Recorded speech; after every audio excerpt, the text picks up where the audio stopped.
Ahmed Rahan লিখেছেন, Assalamu alaikum. I got question for you. I got ILR from refugee status and I haven't got citizenship in the UK.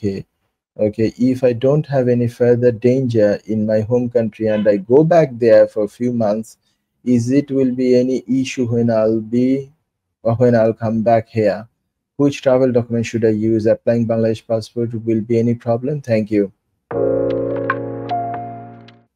Mr. Ryan, আপনি যেটা বলেছেন আপনার refugee স্ট্যাটাসের basis ILR পেয়েছেন।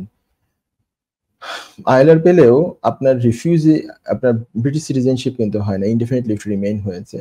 তো আমি আপনাকে অ্যাডভাইস করব, এখনো আপনি বাংলাদেশের মতো দেশে ট্রাভেল করতে যাওয়াটা এটা ঠিক হবে না। কেন ঠিক হবে না? কারণ আপনি রিফিউজি স্ট্যাটাস পেয়েছেন নিশ্চয়ই এই কথা বলে যে বাংলাদেশে গেলে আপনার লাইফ রিস্ক, আপনি পারসিকিউশনের মুখোমুখি হবেন। বাংলাদেশে যাওয়া আপনার ফেয়ার আছে, কোনো না কোনো একটা বড় সমস্যার কথা আপনি বলেছেন, হতে পারে পলিটিক্যাল, হতে পারে নন পলিটিক্যাল, নন কনভেনশনালও হতে পারে, various other member of particular social group হতে পারে, ভ্যারিয়াস থিংস হতে পারে। যেটাই হোক না কেন, আপনি নিশ্চয়ই বলেছেন যে বাংলাদেশে গেলে আপনার বিশাল ধরনের অসুবিধা হবে, life will be in danger. তো এখন আপনি বাংলাদেশ পাসপোর্ট হলো আইএলআর হোল্ডার, এবং ওরা যদি বোঝে যে ইন ফার্স্ট প্লেস রিফিউজি স্ট্যাটাসটাই নেওয়া হয়েছিল কোনো একটা ফলস কথাবার্তা বলে, তাহলে কিন্তু ওরা refugee status followed by ILR এটাও ক্যান্সেল করতে পারে। সো আমি আপনাকে বলবো যে এখনো আপনি যদি আইএলআর পেয়েছেন, আপনার ন্যাশনালিটি যদি বাংলাদেশি থেকে থাকে এখনো পর্যন্ত, অথবা যদি এমনকি কোনো কোনো ক্ষেত্রে স্টেটলেস হয়ে যায় মানুষ, তা সত্ত্বেও আপনি এখনো বাংলাদেশে যাওয়ার আপনার জন্য বাংলাদেশে যেতে তো পারবেন, ফ্লাইটে উঠতে কোনো বাধা নাই, কিন্তু আবার ফিরে যখন আসবেন এই এয়ারপোর্টে আপনি ভ্যারিয়াস কোয়েশ্চেনের মুখোমুখি হওয়ার সম্ভাবনা প্রবল এবং হতে পারেন, এবং এটা একটা বিরাট একটা সমস্যা দাঁড় হয়ে যেতে পারে। তা আমি আপনাকে বলবো যে ভবিষ্যতে যদি আপনার বাংলাদেশে যেতেই হয়, ব্রিটিশ সিটিজেন হওয়ার পরে যদি আপনি যান, তাহলে হচ্ছে আমরা দেখেছি যে কোনো আর অসুবিধা সাধারণত হয় না। কারণ হচ্ছে যে তখন ব্রিটিশ সিটিজেনশিপটা খুব সহজে রিভোকড হয় না।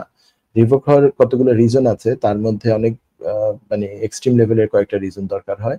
তো আপনি ব্রিটিশ সিটিজেন হওয়ার পরে যাওয়া আসা করেন, তারপরে হয়তো বা আপনার যে সেই থ্রেটগুলো হয়তো রিডিউস হয়েছে ভবিষ্যতে, এটা হতে পারে। এইরকম ভাবে আপনি তখন যেতে পারেন, কিন্তু এখন এই অবস্থায় আপনাকে আমি যাওয়ার জন্য এনকারেজ করছি না, কিংবা এটা যাওয়াটা ঠিক হবে না। সচরাচর কখনো এই প্র্যাকটিসে নাই যে ব্রিটিশ হওয়ার আগে আপনি গিয়েছেন বা কোনো অ্যাপ্লিকেন্ট গিয়েছে তারপরে তার মানে তাই আপনাকে আমি না করবো না, যাতে আপনি না যান। আশা করি প্রশ্ন উত্তর পেয়েছেন। যুক্তরাজ্যের ভিজিটর ভিসা নিয়ে দুশ্চিন্তা?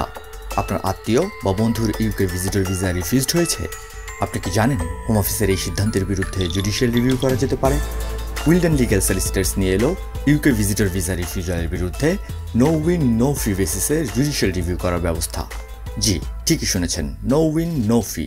তার মানে আপনি আমাদের ফি শুধুমাত্র তখনই পে করবেন যখন আমরা আপনার জুডিশিয়াল রিভিউতে সফলতা এনে দিতে পারবো। আমাদের রয়েছে দীর্ঘদিনের অভিজ্ঞতা সম্পন্ন দক্ষ ইমিগ্রেশন সলিসিটার্স, যারা সর্বোচ্চ গুরুত্ব সহকারে আপনার জুডিশিয়াল রিভিউ পরিচালনা করবে। বিস্তারিত তথ্যের জন্য যোগাযোগ করুন 0207 423 9977। Wilden legal solicitors, your trusted law firm.